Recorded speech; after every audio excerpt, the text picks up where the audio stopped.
தமிழர்களுக்கு காலை வணக்கம். இன்னைக்கு மருத்துவம் மூலத்துக்கான மருத்துவம். மூலம்னா என்னன்னா, நம்ம வெளியே போகிற இடத்துல மலச்சிக்கல் மலம் வெளியேற்ற இடத்துல இருக்கிறதால தான் மூலம்னு சொல்கிறாங்க. அந்த மூலத்தில் எத்தனையோ வகை உண்டு. அது அரிக்கும் சில பேருக்கு ரத்தமாக வரும், சில பேருக்கு கொஞ்சம் வெளியில் தெரியும், சில பேருக்கு உள்ளே கட்டி மாதிரி இருக்கும். இப்படி ஒரு 45 வகையாக மூலம் இருக்கு. மூலத்துக்கு மருந்து எத்தனையோ வகை உண்டு. அதுல ஒரு மருத்துவத்தை இன்னைக்கு பார்க்கலாம். ஏன்னா மூலத்தால அவதிப்படாதவங்க ஆளே இல்லை. ஏன்னா அந்த அளவுக்கு எல்லாருக்குமே குறைஞ்சது 100க்கு 80 பேருக்காவது மூலம் இருக்கு. அந்த மூலம் வர்றதுக்கு காரணம் மலச்சிக்கல் தான். மலச்சிக்கல் இல்லாம பார்த்துக்கிட்டாலே மூலம் வராது. ஒவ்வொரு முறையும் மலச்சிக்கலை பற்றி பேசுகிறோம்னா அது சித்த மருத்துவத்திலையும் பாரம்பரிய மருத்துவத்திலையும் தான் இதை சொல்லுவோம். ஏன்னா எது வருதோ அதை வெளியேற்றி ஆகணும். நம்ம வீட்டுக்குள்ளே நுழையணும்னா கண்டிப்பாக பூட்டைத்தான் திறக்கணும்.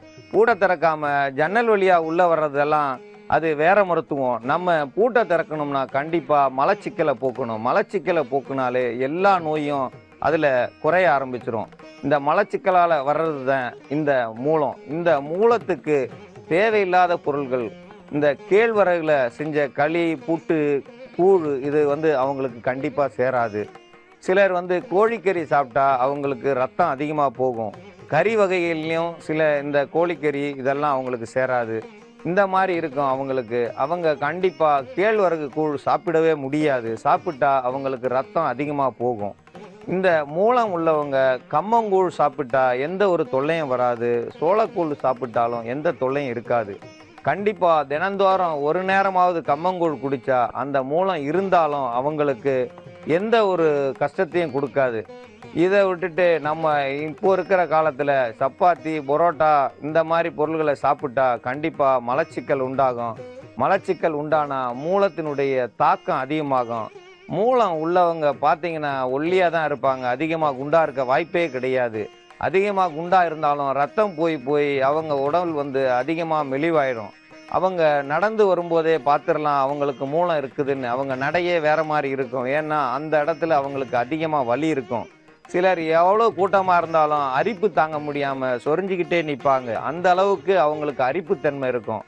எந்த ஒரு மூலமாக இருந்தாலும் கவலைப்பட வேண்டியதில்லை. மூலத்துக்கு எல்லாமே மருந்து இருக்கு. மூலத்தை அறுத்து எடுத்து தான் ஆகணுன்ற அவசியம் கிடையாது. சிலர் மூலத்தை அறுத்து எடுத்துட்டு அதுக்கடுத்து மலம் அவங்களால கழிக்க முடியாது. நடந்து போகும்போது அவங்க கால் வழியாக போயிடுவாங்க. அந்த மலம் அடிக்கடி கால் வழியாக போகிறதால மனசு இறுக்கமாகி நெஞ்சு வலி வந்துடுது. நெஞ்சு வலிக்கான மருத்துவத்தை பார்க்க ஆரம்பிக்கிறாங்க. ஏன்னா நம்ம கட்டுப்பாட்டில் இருக்கிற மலத்தை தானாக போக வச்சிட்டோம்னா நமக்கு இங்கேருந்து இவ்வளோ தூரம் போய் தான் நம்ம மலம் கழிக்கணுன்ற எண்ணமே இருக்காது. நம்மளை மாதிரி எல்லா இடத்துக்கும் போக முடியாது. இந்த மலக்குடலை அறுத்ததால் அவங்க பிடிப்புத்தன்மை இல்லாமல் போயிடும். இந்த அறுத்து எடுத்தாலும் அது கொஞ்ச நாளில் மீண்டும் வளரக்கூடியது. இந்த மூலம் வளராமல் இருக்கணும்னா நம்ம முன்னோர்கள் செஞ்சுருக்காங்க. சாப்பாட்டில் சுண்டைக்காயை 2 வைக்கிறாங்க, பார்த்துருக்கீங்களா? எல்லா ஹோட்டல்லையும் வைப்பாங்க. சில வீட்டுகளில் இதை தவறாமல் வைப்பாங்க. 2 சுண்டைக்காயை சாப்பிட்டாலே மூலம் தன்னால் அழிஞ்சு போகும். சுண்டை வத்தல் சாப்பிட்டா மூலன்றது இருக்காது. இதை யாருமே கண்டுக்கிறது இல்லை.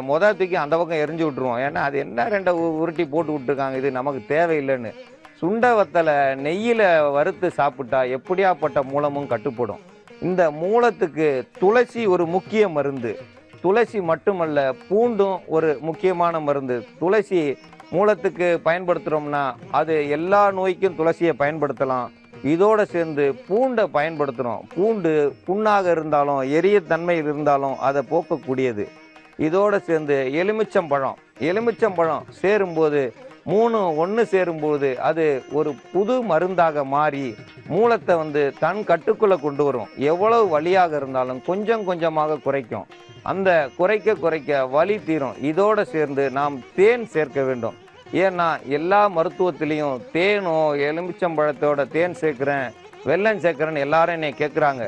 எதை சேர்த்தாலும் நல்லதைத்தான் செய்யும். ஏன்னா அதனுடைய தன்மை, எலுமிச்சம்பழத்தினுடைய தன்மை அதிகமாக இருந்தால் அது உள்ளே போய் புண்ணாக்க கூடாதுன்றதுக்காக வேண்டி தான் தேன் சேர்க்குறோம். தேன் சேர்க்கும்போது மலச்சிக்கலை இல்லாமல் தனியாக தேன் சாப்பிட்டா மலச்சிக்கலை உண்டு பண்ணும். தேனும் எலுமிச்சம்பழம் இதை சேர்த்து சாப்பிட்டா மலச்சிக்கலை போக்கும். இந்த போக்கும்போது அங்கே உள்ள அந்த மூலத்தினுடைய ரணத்தையும் மூலத்தினுடைய வலியையும் போக்கக்கூடியது இந்த துளசியும் பூண்டும். இவைகள் சேர்ந்த கலவையை இப்போ நம்ம மருந்தா பார்ப்போம். இந்த மருந்துக்கு துளசி இலை சிறிதளவு எடுத்து அரைச்சி எடுத்துக்கிறணும்.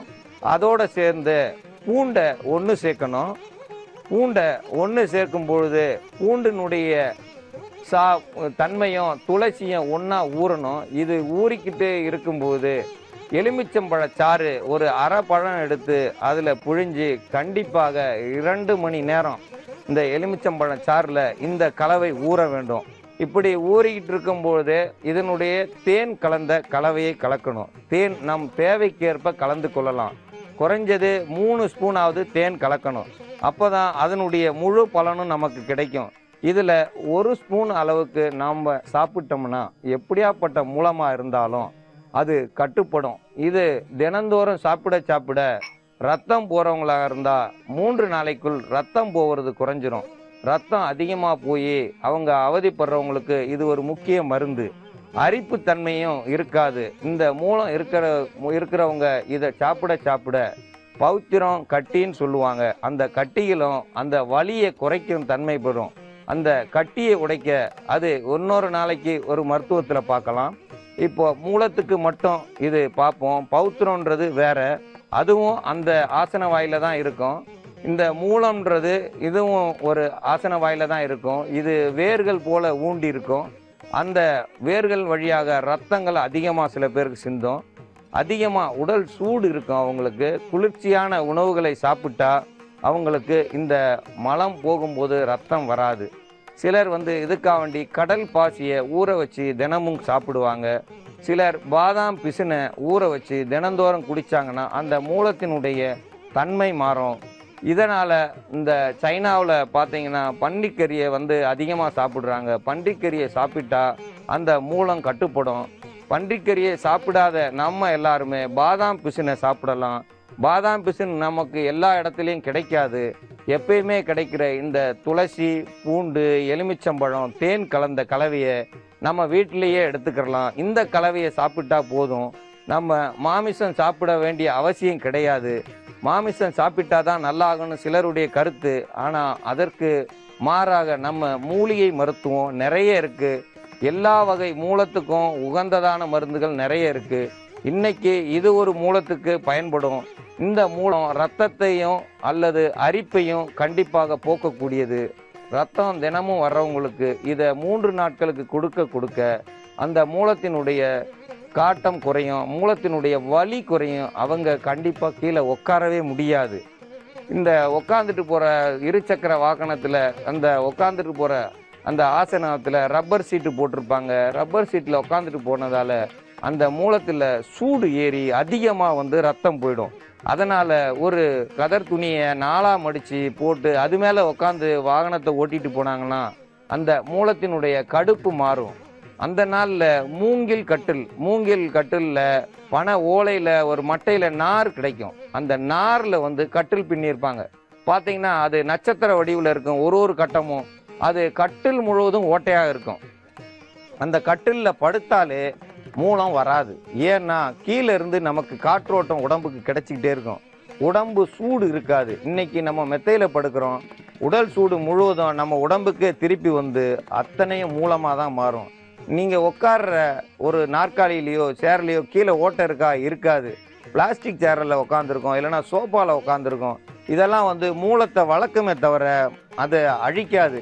கீழே இருந்து காற்று நமக்கு கிடைக்கணும். நம்ம உடல் சூடு கீழே கைலாமனை போச்சுன்னா வாகன ஓட்டிகள் உட்காந்துருக்கிற சேரில் அந்த பின்னிருப்பாங்க. பின்னதில் கீழே ஓட்டையாக இருக்கும். அதில் காற்று போனதால் அவங்களுக்கு அந்த கஷ்டம் தீரும். சிலர் மணியாக போட்டு அந்த மணி மேலே உட்காந்துருப்பாங்க. அந்த மணியின் வழியாக காற்று போய் அவங்க மூல பிரச்சனை தீரும். நிறைய வாகனம் ஓட்டுறவங்களுக்கு தான் இந்த மூலமும் இந்த ஒரே இடத்துல உட்காந்து வேலை செய்கிறாங்க பார்த்தீங்களா, அவங்களுக்கு தான் இந்த மூலம் அதிகமாக இருக்கும். ஏன்னா அவங்க உட்காந்து உடல் சூடு முழுவதும் நம்ம உட்காந்துருக்க எல்லாமே ஆசன வாய்க்கு போய் அந்த மூலத்தை அதிகமாக துன்புறுத்த அந்த மூலம் நமக்கு துன்புறுத்த ஆரம்பிச்சிடும். ஏன்னா அந்த சூடு தாங்க முடியாம நம்ம வெளியில சொல்லவும் முடியாம அடுத்தவங்ககிட்ட போய் பேசுறதுக்கு சொல்ல முடியாது. ஏன்னா அந்த இடத்துல ரத்தம் வருதுன்னும் போது ஆஸ்பத்திரியில் போய் பார்த்தா ஆப்ரேஷன் பண்ணா குறைஞ்சது 20 நாளைக்கு காலை ரெண்டையும் தூக்கி கட்டிடுவாங்க. நீங்கள் வந்து நீராகாரம் தான் சாப்பிடணும், ஜூஸ் தான் குடிக்கணும், எந்த ஒரு சோறோ எந்த ஒரு உணவும் சாப்பிட முடியாது. போயிட்டு வந்துட்டாலும் நீங்கள் வந்து அதிக நாள் நல்ல சாப்பாடு சாப்பிட முடியாது. ஏன்னா சாப்பிட்டதும் உடனே மலம் கழிக்கும்படியாக வந்துடும், ஓடிக்கிட்டே தான் இருக்கணும். அதனால் அதை வந்து தவிர்க்கணும்னா இந்த மருந்தை சாப்பிடலாம்.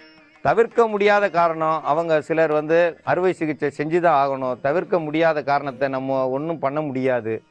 இந்த ஆரம்பத்தில் உள்ள மூலங்களையும் சிறிது சிறிதாக அவதிப்படுபவர்களுக்கும் இந்த தையல் மிஷினில் தைக்கும் பெண்களுக்கு இது வந்து சிறந்த மருந்தாக இருக்கும். ஏன்னா அதிக பெண்கள் வந்து தையல் மிஷின் தைக்கிறாங்க. சிலர் வந்து நூற்பாடை தைக்கிறவங்க கண்டிப்பாக அவங்க சேர் உட்காரும்போது கீழே காற்றோட்டம் இருக்கிற மாதிரி தான் சேர் பின்னி வச்சுருக்காங்க.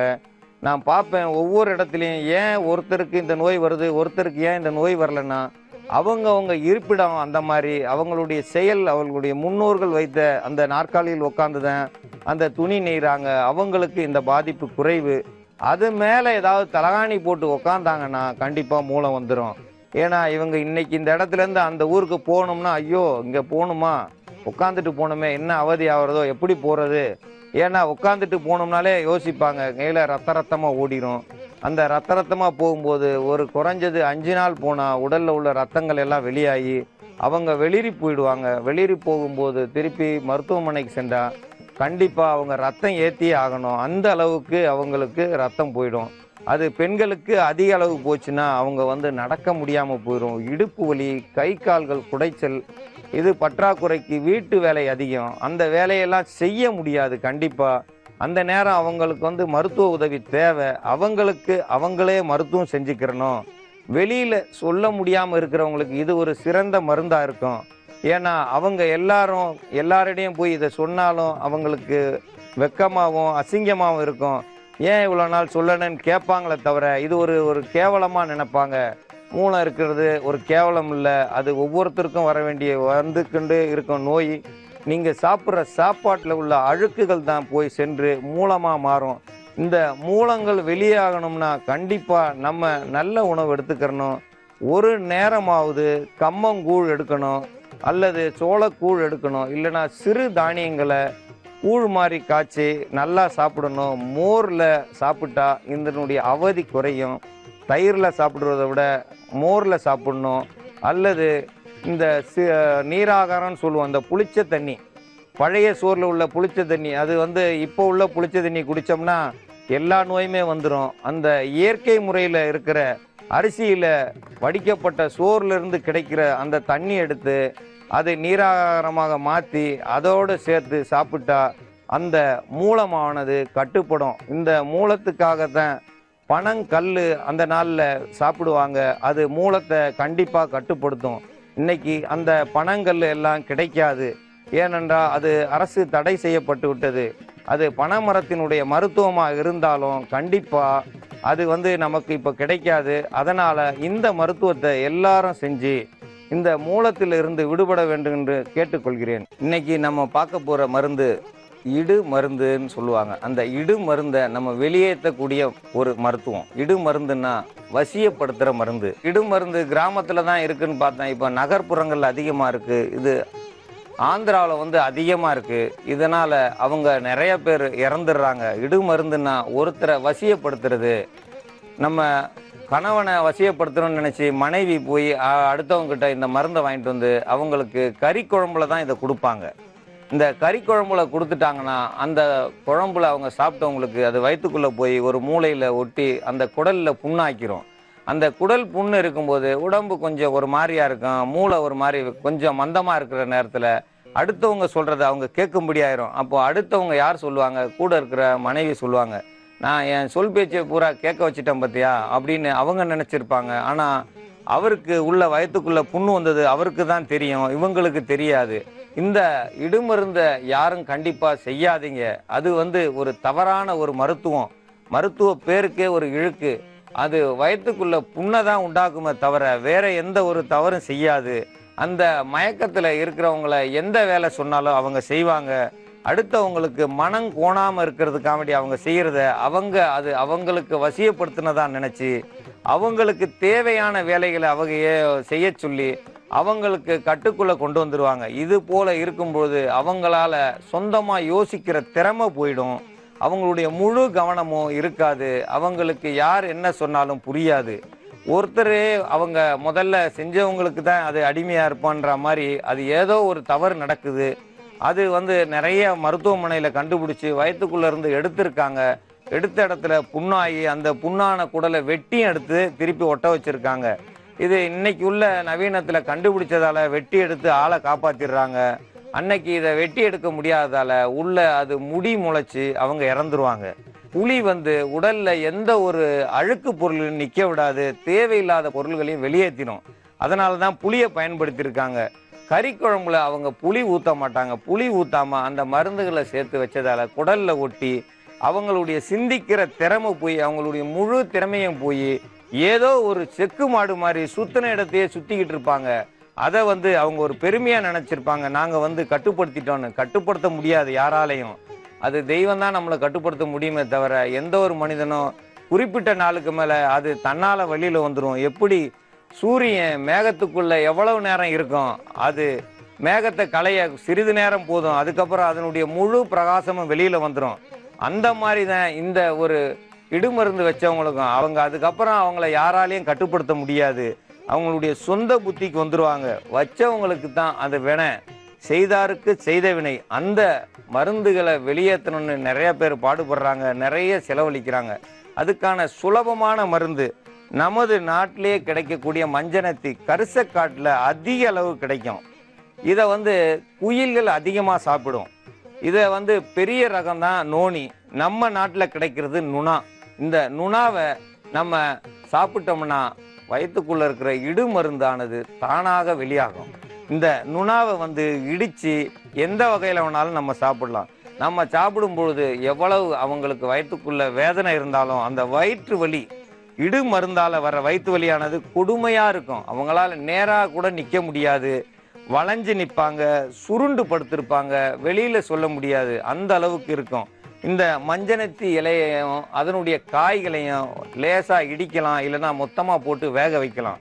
சிறுவர்கள் அன்னைக்கு விளையாட்டா இந்த மஞ்சனத்தி காய் எடுத்து சுடு மணலுக்குள்ள உள்ள பிதைச்சி வச்சுட்டு மறுநாள் அதை தோண்டி பார்த்தா அது வெந்து போய் வெம்பி போய் பழுத்து இருக்கும்.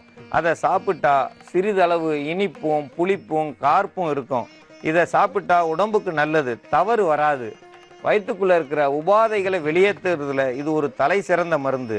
மஞ்சனத்தி இலை கொழுப்புக்களை கரையக்கூடியது, உடல்ல உள்ள சத்துக்களை மட்டும் கூட்டம், தேவையில்லாத கொழுப்புக்களை கரைக்கும் இந்த மஞ்சனத்தி, இந்த நுணான்றது. இந்த நுணாவை தான் நம்ம எல்லாரும் சாதாரணமா நம்ம காட்டோரத்தில் இருக்கன்னு வெட்டி விறகு எரிச்சிடுறோம். இதனுடைய பயன்கள் யாருக்கும் தெரியல. இந்த மஞ்சனத்தினுடைய காய்களையும் இலைகளையும் பயன்படுத்தி இப்போ மருத்துவத்தை பார்ப்போம். மஞ்சனத்தி காய் ஒரு 5 காய் எடுத்துக்கிட்டா போதும் ஒரு ஆளுக்கு. அந்த 5 காயோடையும் ஒரு 200 மில்லி தண்ணி சேர்த்துக்குங்க. அந்த தண்ணியில் இந்த மஞ்சனத்தி காயை நல்லா வேக விடுங்க. அதனுடைய இலைகள் ஒரு 2 இலையை கூட கிள்ளி போடுங்க.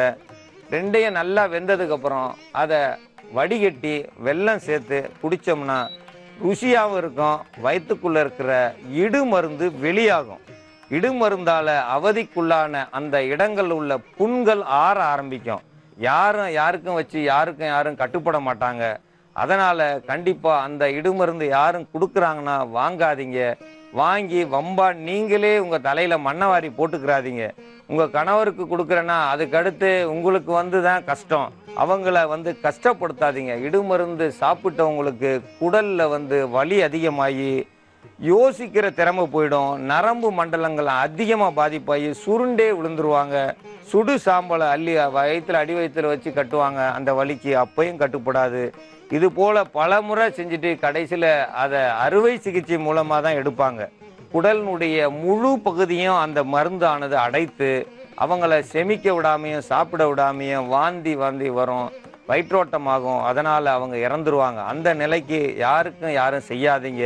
இடுமருந்து வெளியாகணும்னா செலவழிக்க வேண்டாம். உங்கள் ரோட்டு ஓரத்துலேயும் சாதாரண ஒரு இடத்துலையும் கரிசக்காட்டில் அதிகமாக இருக்கும்.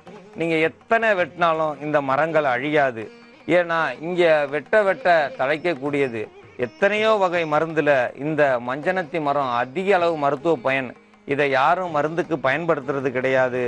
சாதாரண செவல் நிலத்தில் இருக்கிற ஆடுகளோ மாடுகளோ இதை மேயாது.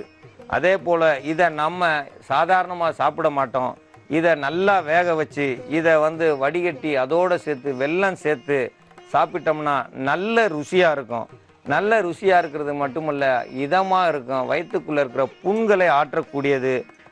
இதை குடித்தது மட்டுமில்ல, இந்த தொக்கம் அந்த இடத்துல புண் இருக்கும் கண்டிப்பாக. அப்போது முருங்கை இலை சாறு ஒரு 20 சொட்டு அளவுக்கு உள்ளங்கையில் விட்டு நக்கி சாப்பிட்டா போதும். குடிக்க முடியாது முருங்கை இலை சாறை.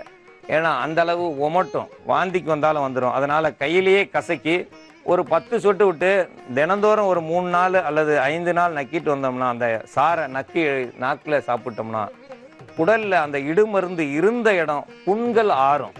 புண்கள் ஆறிச்சுன்னா வலி குறைஞ்சிரும். அந்த வலி குறைஞ்சிட்டா அவங்க சொந்தமாக யோசிக்கிற திறமை வந்துடும். அவங்களுடைய திறமை முழு திறமையும் கிடைக்கும். இந்த மஞ்சனத்தினுடைய காய்களையும் இலைகளையும் வேக வைத்த தண்ணியை நம்ம இதமான சூட்டில் குடித்தா போதும். அதிக சூட்டில் குடிக்கணும்னு அவசியம் இல்லை. இதை கொண்டு போய் நம்ம ஃப்ரிட்ஜில் வச்சுருந்து நல்லா குளிர்ச்சியானதுக்கப்புறம் குடித்தா இன்னும் நல்லது. ஒன்றும் தவறு கிடையாது. சூடாக தான் குடிக்கணும்னு இல்லை.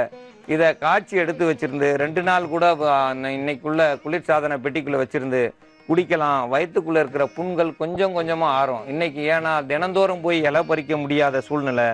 அதனால் இந்த முறையை பயன்படுத்தினோம்னா 3 நாளில் இந்த வயிற்றுக்குள்ளே இருக்கிற அழுக்குகள் வெளியாகி அந்த இடு மருந்தானது வெளியாகி அவங்க வயிற்றுக்குள்ளே இருக்கிற புண்கள் வெளியாயிடும். அவங்க சொந்தமாக யோசிக்கக்கூடிய திறமை வந்துடும். அந்த யோசிக்கும் திறமை வந்துச்சுனாலே அவங்க வாழ்க்கையில் முன்னேறுவாங்க.